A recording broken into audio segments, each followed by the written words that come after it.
ಶ್ರೀ ಸಾಯಿ ಪದವಿ ಪೂರ್ವ ಮತ್ತು ಪದವಿ ಕಾಲೇಜು ಕೆಜಿಎಫ್ ಗ್ರಾಮಾಂತರ ಭಾಗದಲ್ಲಿ ಕಳೆದ 3 ವರ್ಷಗಳಿಂದ ಪದವಿ ಪೂರ್ವ ಮತ್ತು ಪದವಿ ಶಿಕ್ಷಣ ಕ್ಷೇತ್ರದಲ್ಲಿ ಹೊಸ ಕ್ರಾಂತಿಯನ್ನೇ ಆರಂಭಿಸಿ ಉತ್ತಮ ಫಲಿತಾಂಶದೊಂದಿಗೆ ಗುಣಮಟ್ಟದ ಶಿಕ್ಷಣ ನೀಡುತ್ತಿರುವ ನಮ್ಮ ಕಾಲೇಜಿನಲ್ಲಿ ದಾಖಲಾತಿ ಆರಂಭವಾಗಿದ್ದು, ಪದವಿ ಪೂರ್ವ ವಿಭಾಗದಲ್ಲಿ ವಿಜ್ಞಾನ ಮತ್ತು ವಾಣಿಜ್ಯ ಹಾಗೂ ಪದವಿ ವಿಭಾಗದಲ್ಲಿ ಬಿಸಿಎ, ಬಿಕಾಂ, ಬಿಎಸ್ಸಿ, ಬಿಬಿಎ ಕೋರ್ಸ್ಗಳು ಲಭ್ಯವಿದೆ.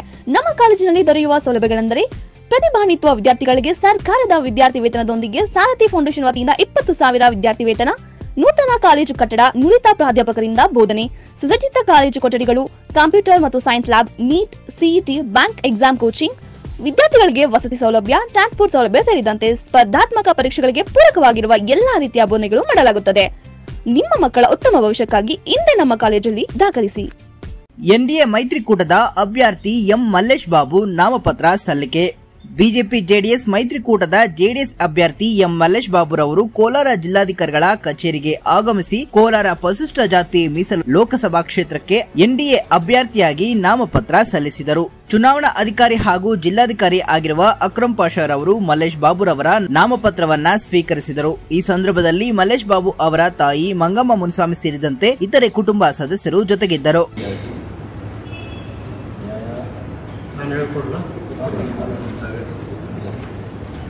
ಎಂ ಮಲ್ಲೇಶ್ ಬಾಬು ಎಂಬ ಹೆಸರಿನ ನಾನು ರಾಜ್ಯಸಭೆ ಅಥವಾ ಲೋಕಸಭೆ ಸ್ಥಾನಕ್ಕೆ ಅಭ್ಯರ್ಥಿಯಾಗಿ ನಾಮನಿರ್ದೇಶನವಾಗಿದ್ದು, ಕಾನೂನುಬದ್ಧವಾಗಿ ಸ್ಥಾಪಿತವಾದ ಭಾರತ ಸಂವಿಧಾನದಲ್ಲಿ ನೈಜ ನಂಬಿಕೆ ಮತ್ತು ನಿಷ್ಠೆಯಿಂದ ಭಾರತದ ಸಾರ್ವಭೌಮತ್ವ ಮತ್ತು ಸಮಗ್ರತೆಯನ್ನು ಎತ್ತಿ ಹಿಡಿಯುವುದಾಗಿ ದೇವರ ಹೆಸರಿನಲ್ಲಿ ಪ್ರಮಾಣ ಮಾಡುತ್ತೇನೆ.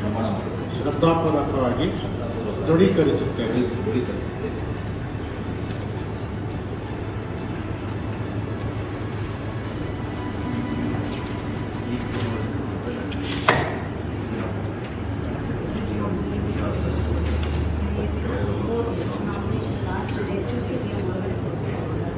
ಎಬಿಎನ್ನ ನಾಮಿನೇಷನ್ ಲಾಸ್ಟ್ ಡೇ ಇರುತ್ತೆ 3 ಗಂಟೆ ಒಳಗಡೆ ಕೊಡಬೇಕು.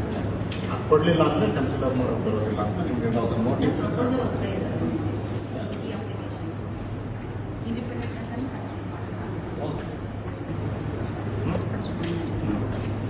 ಅಂದರೆ ಸಪೋಸ್ ಫಾರ್ಮ್ ಎ ಬಿ ಸಿಗಲಿಲ್ಲ ಅಂದರೆ ಇಂಡಿಪೆಂಡೆಂಟಾಗಿ ಕನ್ಸಿಡರ್ ಮಾಡಬೇಕಂದ್ರೆ 10 ಜನ propose Any time before 3 p.m.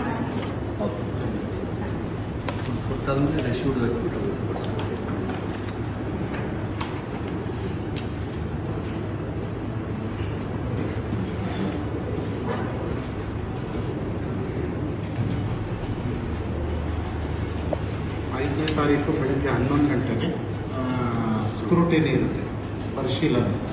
ಆ ಟೈಮ್ಗೆ ತಾವು